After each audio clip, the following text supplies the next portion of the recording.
गोदी मीडिया जिस खबर को लगातार छिपा रहा है या फिर कि जिन खबरों को लगातार छिपाने की कोशिश में लगा है, वो खबरें भला हो उन आंचलिक न्यूज प्लेटफॉर्म्स का जो लगातार छाप रही हैं, बता रही हैं। लेकिन हां, उनके अपनी आंचलिक भाषाएं हैं, लिहाजा हिंदी भाषी क्षेत्र में, हिंदी बेल्ट में, उत्तर प्रदेश में, राजस्थान में वो खबरें आप तक पहुंच नहीं पा रही। आज एक बार फिर मैंने कुछ आंचलिक न्यूज पोर्टल्स को खंगाला और कुछ बड़ी जानकारियां हाथ लगी, और ये सारे संकेत एक ही बात की तरफ इशारा करते हैं कि जिस वक्त प्रधानमंत्री नरेंद्र मोदी विदेशी दौरे पर हैं, उस वक्त राहुल गांधी कमर कस चुके हैं। नायडू अपने बेटे को दिल्ली भेज चुके हैं, शायद किसी अल्टीमेटम के साथ, तो उसके साथ ही साथ एकनाथ शिंदे यानी कि महाराष्ट्र, वहां पर भी बड़ी खिचड़ी पकने लगी है। कुल मिलाकर क्या प्रधानमंत्री नरेंद्र मोदी के खिलाफ अविश्वास प्रस्ताव लाने की तैयारी हो चली है? सारी बातें जरा विस्तार से करेंगे। नमस्कार, मैं स्वप्निल और आप मुद्दा देख रहे हैं। दोस्तों, आगे बढ़े उससे पहले वही छोटी सी अपील। मुद्दा इन दिनों एक गंभीर आर्थिक संकट से जूझ रहा है। एक तरफ जहां हमारे मेन बैंक अकाउंट्स बीते लंबे समय से फ्रिज चल रहे हैं, तो दूसरी तरफ हमारे 2.5 साल पुराने चैनल को हमसे लंबे समय तक छीन कर रखा गया था। और इसके साथ ही साथ मैंने आपको सूचित किया था कि आज से तकरीबन 3 दिन पहले मेरे पर्सनल बैंक अकाउंट में भी एक लीन मार्क लगा दिया गया एक ट्रांजैक्शन पर। ऐसे में डे टू डे ऑपरेशंस में मुद्दा को जो समस्याएं हो रही थी, वो फिलवक्त काफी ज्यादा बढ़ गई है। लिहाजा आपसे गुजारिश है, यदि आप चाहें तो स्क्रीन पर दिख रहे क्यूआर कोड या फिर के नीचे दिख रहे यूपीआई नंबर्स के जरिए मुद्दा की छोटी छोटी मदद जरूर कीजिएगा, ताकि हमारी बेबाकी यूं ही बरकरार रहे। अब आगे बढ़ते हैं। आज की तारीख में केरल में भी कांग्रेस की सरकार बन गई। राहुल गांधी वहां मौजूद थे और एक खूबसूरत तस्वीर हमें देखने को मिली। हालांकि आज की तारीख में केरल के राज्यपाल, जो तमिलनाडु के भी राज्यपाल हैं, यानी कि राजेंद्र आर्लेकर, वो एक बड़ा खेल करने की कोशिश में थे, लेकिन वो उसमें विफल हो गए। उसके बारे में अगली वीडियो में मैं आपको सूचित करूंगा। लेकिन अब जरा इस नंबर गेम की तरफ चलते हैं। 292 -2 -7 -16 क्या है ये? क्या वाकई में प्रधानमंत्री नरेंद्र मोदी की कुर्सी अब बहुत बुरी तरीके से हिल गई है? तो एक एक करके आपको कुछ खबरें दिखा देता हूं सबसे पहले, ताकि आप समझ सकें कि गोदी मीडिया आपसे क्या छिपा रही है। मसलन शुरुआत करते हैं महाराष्ट्र से। सबसे पहले आपकी स्क्रीन पर TV9 मराठी की खबर। सोचिए जरा, TV9 भारतवर्ष नहीं छाप रहा, नहीं दिखा रहा, लेकिन TV9 मराठी दिखा रहा है। एकनाथ शिंदे को बड़ा झटका। क्या कोई बड़ा नेता नाराज है? महत्वपूर्ण बैठक स्थगित, शिवसेना में उथल पुथल। राज्य भर में शिवसेना की संगठनात्मक बैठकें हो रही थी और फिर अचानक से आनन फानन में बैठक को कैंसिल कर दिया गया। क्यों किया गया, उसके पीछे की वजह अभी आपको समझ में आ जाएगी। एक और खबर देखिए आपकी स्क्रीन पर। यह भी खबर संयोग से TV9 मराठी की ही है। रोहित पवार, तो मुख्यमंत्री पद के लिए एकनाथ शिंदे के प्रति हमारा समर्थन है, रोहित पवार का बयान, शरद पवार के बेटे। अब यहां पे रुकने की जरूरत नहीं है, थमने की जरूरत नहीं है, क्योंकि चीजें इससे कहीं ज्यादा आगे बढ़ती हुई अभी आपको नजर आएंगी। कैसे आएंगी? तो अब वहां चलिए जिसका सबसे ज्यादा आपको भी इंतजार था। नई दिल्ली में मंत्री लोकेश का हार्दिक स्वागत है, ABN की खबर। यानी कि नायडू के बेटे दिल्ली आए हैं। क्यों आए हैं अभी बताऊंगा, लेकिन इससे पहले एक और खबर देख लीजिए। ये ग्रेट आंध्रा करके एक पोर्टल है, एक अखबार भी है वहां का, आंध्र प्रदेश का, और ये अखबार टीडीपी के संपर्क का अखबार बताया जाता है। और इस अखबार ने सीधे तौर पे लिखा, लोकेश कहीं जा रहा है, पवन कहां है। तेलुगु में था, मैंने उसको ट्रांसलेट किया गूगल से और वही आपके स्क्रीन पर मैंने एज इट इज उसको लगाया।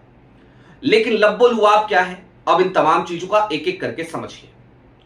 रोहित पवार एक तरफ एकनाथ शिंदे को मुख्यमंत्री बनाने का ऑफर दे रहे हैं। कितनी सीटें हैं? 7 सीटें। दूसरी तरफ थोड़ा सा और आइए, दरअसल एकनाथ शिंदे कि ट्विटर की टाइमलाइन पे जाइए तो आपको पता चलेगा कि प्रधानमंत्री नरेंद्र मोदी को प्रमोट करना बिल्कुल बंद कर दिया गया है और सिर्फ अब एकनाथ शिंदे अपनी बात करते हैं। अगर किसी कार्यक्रम में देवेंद्र फडणवीस साथ में हो तो देवेंद्र फडणवीस की भी चर्चा हो जाती है। लेकिन इससे इतर हट करके सबसे मजेदार बात यह है कि जिस ट्रेंड को आज की तारीख में हर कोई फॉलो कर रहा है, कौन सा ट्रेंड? वही फ्यूल बचाओ। कोई रिक्शा से चल रहा है, दिल्ली में मनोज तिवारी से लेकर रेखा गुप्ता तक मेट्रो में चल रही हैं। मोहन यादव के यहां मेट्रो नहीं है मध्य प्रदेश में, तो दिल्ली आकर के मेट्रो की सवारी कर रहे हैं। बात इतर है कि इससे आम जनता को खूब परेशानियां हो रही हैं, इनकी लानत मलानत भी खूब हो रही है। लेकिन एकनाथ शिंदे उस कल्चर को बिल्कुल फॉलो नहीं कर रहे। अभी भी जैसे वो थे वैसे हैं, वैसे ही चल रहे हैं, उस ट्रेंड को फॉलो नहीं कर रहे। बिटवीन द लाइंस कई चीजों को पढ़ने की जरूरत है। इंडिया गठबंधन की तरफ से मुख्यमंत्री पद का ऑफर जा चुका है। अब एक बार फिर से चलिए आंध्र प्रदेश। ग्रेट आंध्रा ने जो छापा ना आर्टिकल, वो आर्टिकल बड़ा महत्वपूर्ण है।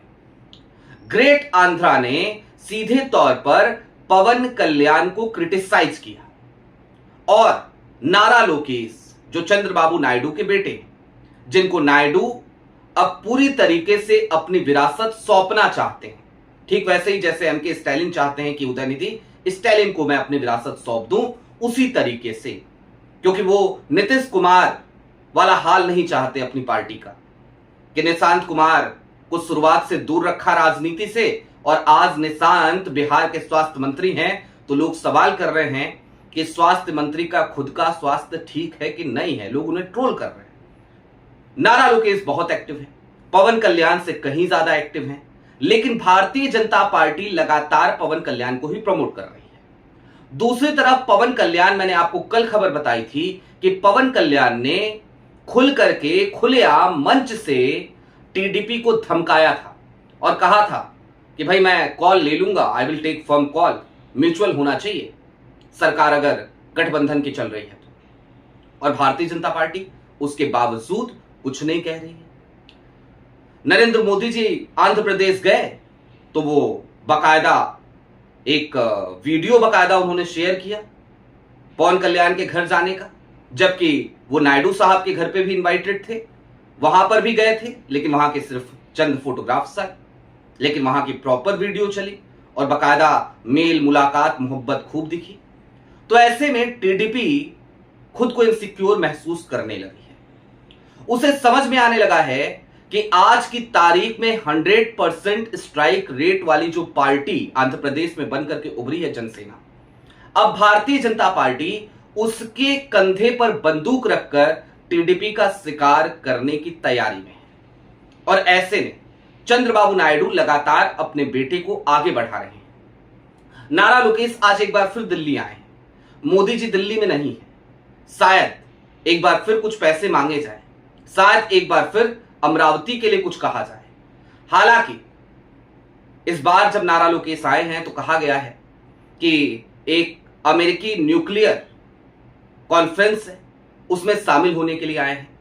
लेकिन जब वो आए यहां पर तो टीडीपी के तमाम सांसद वहां पहुंचे, वहां उन्होंने रिसीव किया।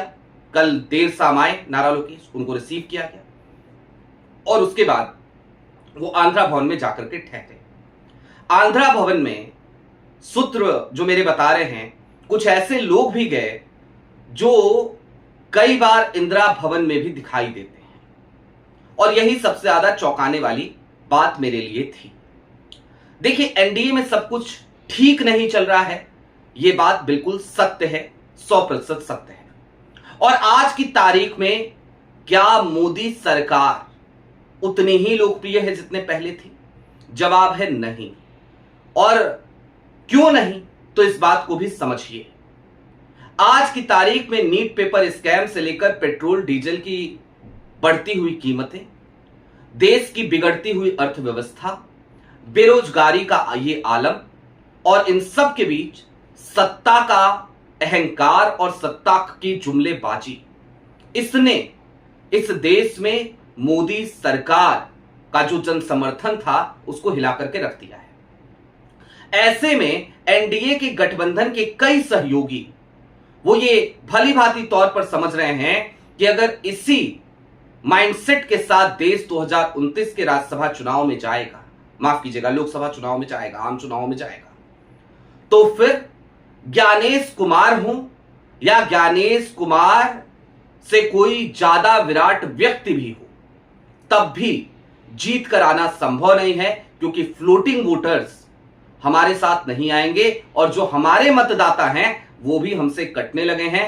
जो भारतीय जनता पार्टी के मतदाता हैं वो भी भाजपा से कटने लगे हैं। अब जाहिर सी बात है, गठबंधन के ये सहयोगी जिनको एक राज्य की राजनीति करनी है और अपने कुछ सांसदों को ये लोकसभा में देखना चाहते हैं, ये कहीं से कहीं तक इतना बड़ा रिस्क लेने को तैयार नहीं। दूसरी तरफ सबसे बड़ा रोड़ा, अगर आज तक 240 सीटें आने के बाद भी नरेंद्र मोदी की सरकार इस तरीके से चल रही है, तो उसमें सबसे बड़ा रोड़ा अगर कोई था तो वो राहुल गांधी थे।